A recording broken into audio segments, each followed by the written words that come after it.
अस्सलाम वालेकुम, मैं हूं नकाश बलोच। आज इस वीडियो में मैं आपको उन 4 सवालों के तफसीलन जवाब दूंगा जो आपकी तरफ से काफ़ी ज़्यादा पूछे जाते हैं। पहला सवाल ये है कि रमज़ान में किस वक्त हम उम्रा करें जिस वक्त रश थोड़ा सा कम हो। दूसरा सवाल ये है, रमज़ान में हमें शटल बस सर्विस जो पैकेज में मिलती है वो लेनी चाहिए या नहीं लेनी चाहिए।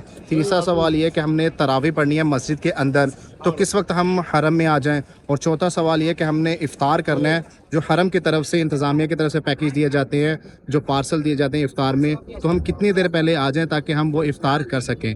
वीडियो शुरू करने से पहले आपसे रिक्वेस्ट है कि अगर आप इस चैनल पर नए आए हैं और अभी तक आपने इस चैनल को सब्सक्राइब नहीं किया तो अभी सब्सक्राइब कर लें और बेल आइकन पर ज़रूर क्लिक कर लें ताकि आपको आने वाली मेरी सारी वीडियोस वक्त पर मिलती रहें। पहला सवाल ये है कि रमज़ान में उम्रा किस वक्त करना चाहिए। वैसे तो अभी रात के अगर आप किसी भी वक्त आ जाएं, अभी रात के 11 बजने का टाइम है, आप किसी भी वक्त आ जाएं यहाँ पर आपको रश ही रश मिलेगा।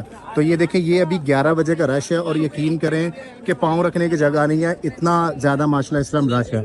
तो जो बेस्ट टाइम है ना रमज़ान में उम्रा करने का वो है सुबह 8 बजे से लेकर दोपहर 3 बजे तक। अमूमन तो वैसे 24 घंटे यहाँ पर रश होता है, लेकिन ये जो टाइम है ना इस टाइम में रश 30-40% कम होता है क्योंकि सुबह के वक्त धूप होती है तो लोग इतना ज़्यादा उम्रा नहीं करते क्योंकि लोगों की कोशिश होती है कि हम लोग इशा के बाद उम्रा करें। जैसे अभी ये देखिए काफ़ी हद तक लोग आए हुए हैं कि रात को ही हम उम्रा कर लें। दिन टाइम यानी धूप बहुत ज़्यादा होती है तो लोगों की कोशिश होती है कि हम दिन टाइम ना ही करें।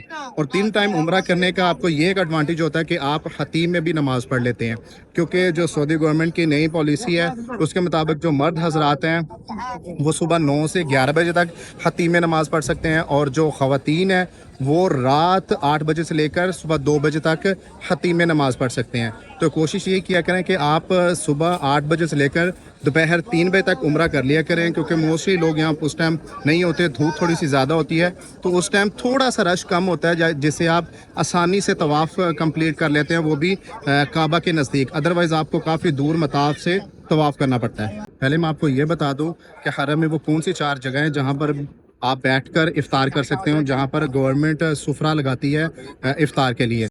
ये सामने गेट है 79 किंग फाहद गेट, जिससे से आप सीधा काबा के पास भी चले जाते हैं और यही गेट उम्रा करना आपने इधर जाना होता है।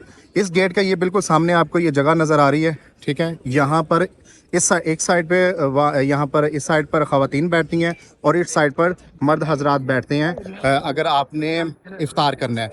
दूसरी जो जगह है यहाँ पर वो जो आपको सामने वो पुल नज़र आ रहा है वाइट कलर का, ऐसे ऊपर जा रहा है, तो दूसरा उस साइड पे जैसे वो सामने अब्दुल्ला हरम है, अब्दुल्ला हरम के बिल्कुल बाहर वहाँ पर क्या नाम है सुफरा लगाया जाता है। वहाँ पर भी जो गवर्नमेंट की तरफ से करवाया जाता है इफ्तार, तो दूसरा वहाँ लगाया जाता है। अभी मैं आपको तीसरा भी बता देता हूँ। तीसरा आप ये सामने वॉशरूम देख रहे हैं, वॉशरूम के बिल्कुल वो सामने जहाँ पर वो आपको 2 पुलिस वाले खड़े नज़र आ रहे हैं, ये वाइट वाले जो इन्होंने बैरियल बनाया है, इसके बिल्कुल सामने यहाँ पर भी मर्द हजरात के लिए भी और ख़वातीन के लिए भी इन्होंने इस जगह के ऊपर सफरा लगाया होता है। वो जो लास्ट में है वहाँ पर यहाँ पर बैठकर ख़वातीन और मर्द हजरात सेपरेट अलग-अलग वो इफ्तार कर सकते हैं। अब चौथी जो जगह है वो है ये जो अब्दुल्ला हरम है, इसके अंदर जैसे आप अब्दुल्ला हरम के अंदर इंटर हो जाएंगे, सीधा जाएंगे, 104 नंबर गेट आएगा, आपने उससे लेफ़्ट ले लेना है तो वो सेहना आ जाएगा, जिसको नया हरम भी बोला जाता है, जो अभी रिसेंटली ओपन किया है। इसका असल नाम है अब्दुल्ला हरम, अब्दुल्ला एक्सटेंशन। तो आपको वहाँ जाना है, वहाँ पर भी इफ्तार करवाया जाता है जो हुकूमत की तरफ से होता है, जो हुकूमत की तरफ से पार्सल दिया जाता है। अदरवाइज़ आप ख़ुद भी जो अगर साथ लेकर आना चाहते हैं तो वो आप कहीं पे भी बैठकर इफ्तार कर सकते हैं। लेकिन ये वो 4 जगह हरम है जहाँ पर गवर्नमेंट की तरफ से इफ्तार करवाया जाता है। लेकिन अगर आपने इफ्तार करना है तो इन एरिया में, ये जो सामने आपको नज़र आ रहा है किंग अब्दुल्ला की तरफ से, और इस एरिया में, ठीक है, ये बाहर ये वाले पुराने हरम में, ठीक है, ये जो पुरानी बिल्डिंग है, इस हरम में अगर आपने इफ्तार करना है तो आप कोशिश करें कि असर के बाद, असर की जैसे ही नमाज ख़त्म हो तो आप यहाँ पर बैठ जाएं इस जगह के ऊपर, ठीक है, इस जगह के ऊपर जिसमें ये सामने दारुल तौहीद है, ठीक है, इसके सामने ये जो सेन बना है, तो कोशिश करें कि आप इस जगह पर बैठ जाएं असर के बाद, क्योंकि असर के एक घंटे के बाद पार्सल तकसीम होना शुरू हो जाते हैं। अगर आप तरावी पढ़ना चाह रहे हैं तो कोशिश यही करें कि मगरिब की नमाज जैसे ही ख़त्म हो आप मस्जिद के अंदर दाखिल हो जाएं। अगर आप यहाँ बैठकर इफ्तार कर रहे हैं असर के बाद, आप फ़ौरन आ जाएं यहाँ इफ्तार के लिए, और जैसे ही यहाँ पर इफ्तारी ख़त्म हो, नमाज हो, तो ये जो दरवाजे हैं ये सामने आपको 74 नज़र आ रहा है, 71 आ रहा है, ये 79 से तो आपको नहीं जाने देंगे। तो अगर आपने मस्जिद के अंदर पढ़नी है तो कोशिश यही करें कि जैसे ही मगरिब की अजान ख़त्म हो, नमाज ख़त्म हो, तो उसके फ़ौरन बाद आप अंदर चले जाएं, क्योंकि मस्जिद मगरिब के 1 घंटे बाद मस्जिद बंद कर देते हैं। ये जो रास्ते हैं ना, ये वाले जो रास्ते हैं ये बंद कर देते हैं, क्योंकि यहाँ पर बहुत ज़्यादा रश हो जाता है और अंदर भी काफ़ी रश होता है।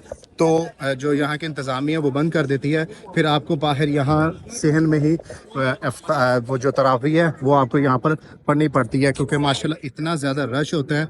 अभी तकरीबन कितना रात के 12 बजने वाले हैं और 12 बजे इतना रश है, और आप ये सोचें कि मगरिब और इशा के बाद तरावी के वक्त कितना यहाँ पर रश होगा। अभी मैं आपको बताता हूँ कि रमज़ान में शटल बस सर्विस क्यों नहीं लेनी चाहिए। पहली बात तो ये है कि आपको शटल बस सर्विस लेनी ही नहीं चाहिए। चले नॉर्मल दिन में जब सीज़न ऑफ हो तो अब फिर भी अगर आपको दूर होटल थोड़ा सस्ता मिल रहा है तो आप ले लेते हैं, लेकिन रमज़ान में क्यों नहीं लेनी चाहिए इसके भी आपको मैं रीज़न बता देता हूँ।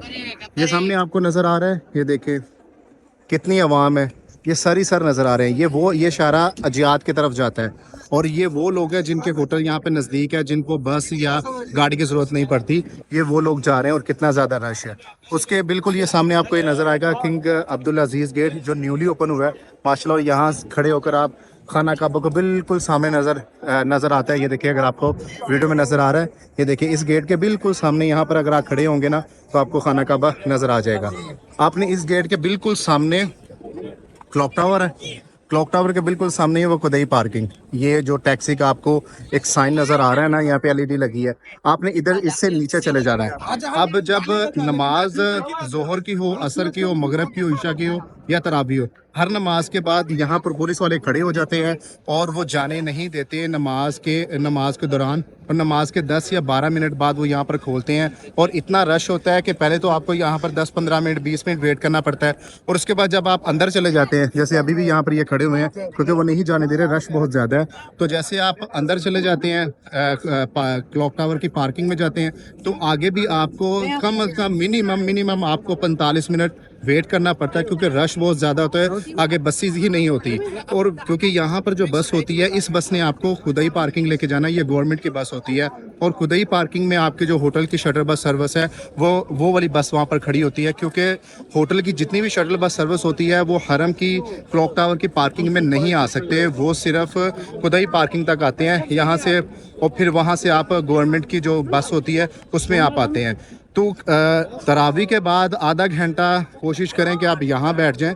तरावी 10 सवा 10 ख़त्म हो जाती, कोशिश करें कि 11 बजे निकलें, तब थोड़ा सा रश कम होता है और थोड़ा सा आपको कम इंतज़ार करना पड़ता है। अदरवाइज़ 1 घंटा आपका हर नमाज के बाद कहीं गया ही नहीं है कि आप का टाइम वेस्ट ना हो और आप होटल में क्या मतलब आप होटल में पहुँचे, क्योंकि रश बहुत ज़्यादा होता है। और यहाँ भी रास्ता बंद कर देते हैं, आगे बसेस भी बहुत फिर उस टाइम कम होती है, क्योंकि काफ़ी बसेस जा चुकी होती हैं, तो आपको वेट बहुत ज़्यादा करना पड़ता है। तो कोशिश ये किया करें कि जब अगर आपने रमज़ान में आना हो तो 2-3 महीने पहले जो हरम के नज़दीक है होटल, आप वो बुक करवा लें, ताकि आपको ये जो जलालत है ना ये शटल बस सर्विस की, आप इससे बच सकें, क्योंकि शटल बस सर्विस रमज़ान में इंसान को बहुत जलील करता है। अगर आप तो यंग हैं तो फिर तो आपको थोड़ा सा एडवांटेज है, लेकिन अगर आप थोड़े से बूढ़े हैं तो फिर आप कभी भी शटल बस सर्विस रमज़ान में मत लें। उम्मीद है आपको आज की मेरी इंफॉर्मेटिव वीडियो ज़रूर पसंद आई होगी। कमेंट सेक्शन में अपनी राय का इजहार ज़रूर कीजिएगा। मुझे दे इजाज़त, मिलते हैं अगले व्लॉग में, तब तक के लिए अपना ख्याल रखिएगा। अल्लाह हाफ़िज़।